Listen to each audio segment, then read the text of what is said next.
Olá, pessoal, bom dia, boa segunda-feira para vocês. E vamos às notícias do dia. E sim, são sobre Lula e os gastos do judiciário. E por que é tão importante falar sobre isso? Eu sei que muitos de vocês falam para mim: para de falar no Lula, porque fica dando palco para o Lula. E eu vou explicar por quê. Porque a esquerda não para de falar, só que ela mostra uma realidade completamente paralela daquilo que ele fez ao Brasil.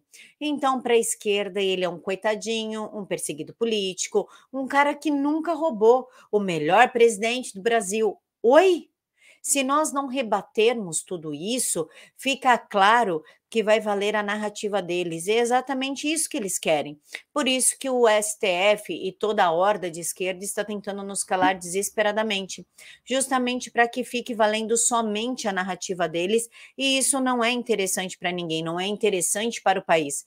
Embora o assunto Lula seja um saco, porque é horrível você ficar falando de bandido, traz até energias ruins pesadas, é importante para que a população saiba o que realmente acontece, o que realmente o Lula fez e por que a gente não pode nem pensar no nome dele em lista de intenção de voto.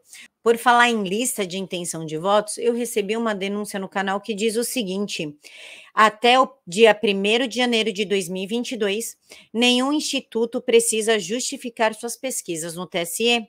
Eu sou sócio de um instituto de pesquisa e tenho direito de dizer que a Anitta tem 99% dos votos para presidente e não estarei obrigado a mostrar qualquer critério metodológico que usei.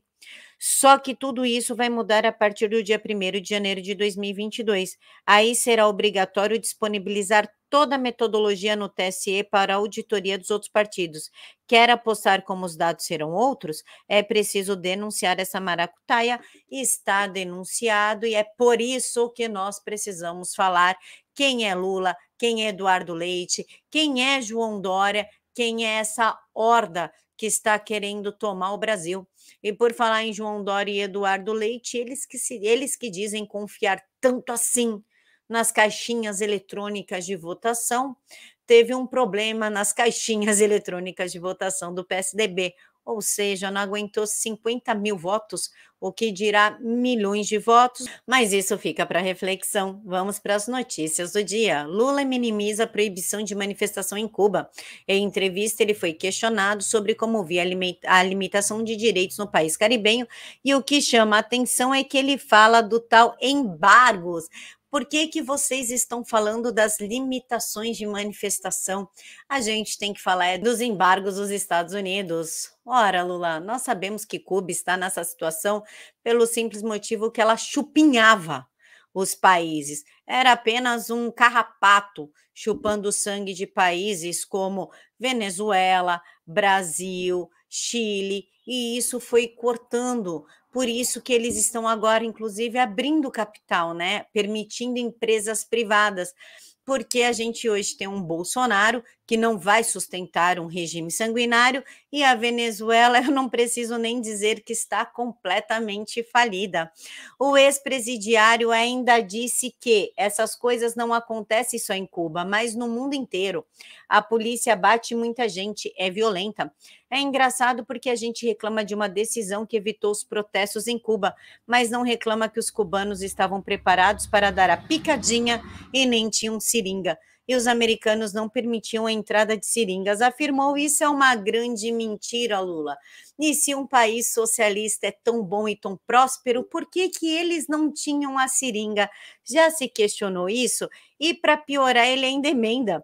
Eu acho que as pessoas têm o direito de protestar da mesma forma que no Brasil, mas precisamos parar de condenar Cuba e condenar um pouco mais o bloqueio dos Estados Unidos.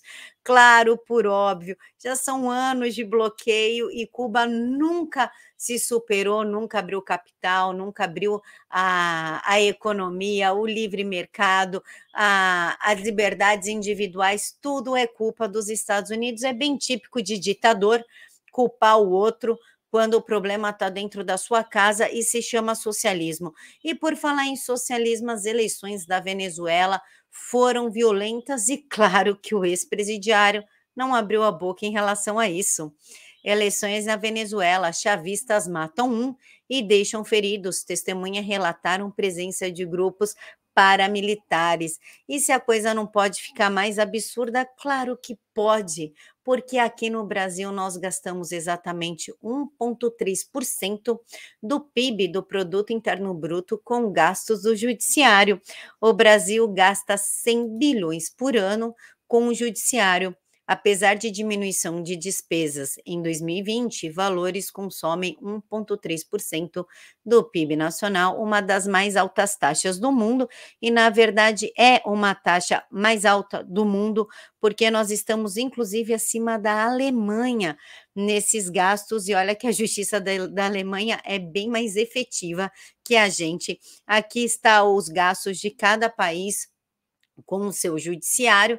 O Brasil gasta 1,3% e ainda assim nem é efetivo.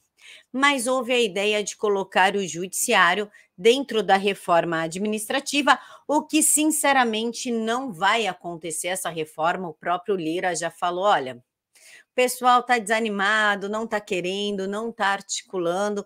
Muito provavelmente essa reforma administrativa tão importante para o país, que desbloquearia a nossa economia, não vai acontecer, porque os poderosos não querem colocar a mão nos bolsos, porque caso ocorra essa reforma, muitos vão perder o direito a férias de mais de 30 dias e aplicação de aposentadoria compulsória como punição. Que punição chata, né? Eu, pronto, faço um monte de coisa errada e como punição eu sou aposentada com meu salário integral. No Congresso, há pelo menos 3 iniciativas de emenda que buscam alcançar o número mínimo de 170 assinaturas para serem protocoladas ao projeto sobre a redefinição das carreiras do funcionalismo. E é claro que, mesmo a reforma tendo tido parecer favorável na Comissão de Constituição e Justiça, ela ainda não vai passar, ela não vai ser votada, e a reação do judiciário foi forte. Não, aqui ninguém vai mexer em nada, deixa tudo como está, porque nós somos seres superiores da sociedade e temos o direito de ter todas as regalias do mundo, porque férias de 60 dias e lagosta não nos satisfazem. Quaisquer emendas parlamentares que tenham o objetivo de estender aos magistrados as medidas previstas para os servidores do Poder Executivo padecerão no vício de iniciativa, escreveu o presidente da Associação dos Magistrados Brasileiros, Renata Gil. Segundo ela, a entidade não admitirá a tramitação de quaisquer matéria que afronte a Constituição Federal e a Lei Orgânica da Magistratura. Ou seja, a dona Renata, tá tudo bem você ser mandado embora, porque você não quer tomar picadinha, tá tudo bem esses altos salários, esse monte de regalia tirado do povo, tá tudo bem. Não mexa com os magistrados, porque aí o negócio fica feio. E por falar em ficar feio, o que vocês acham de devolver dinheiro para o Lula? É isso mesmo que vocês estão ouvindo. Ricardo Lewandowski e Gilmar Mendes votam pelo desbloqueio de bens de Lula. A reclamação do petista está sendo julgado pela segunda turma do STF e Fachin, que é o relator do caso, é contra o desbloqueio. O que me chamou a atenção, o Fachin ser contra o desbloqueio, para falar a verdade, porque Fachin é um dos maiores apoiadores do PT e na campanha da Dilma ele até subiu em palco pedindo voto para petista.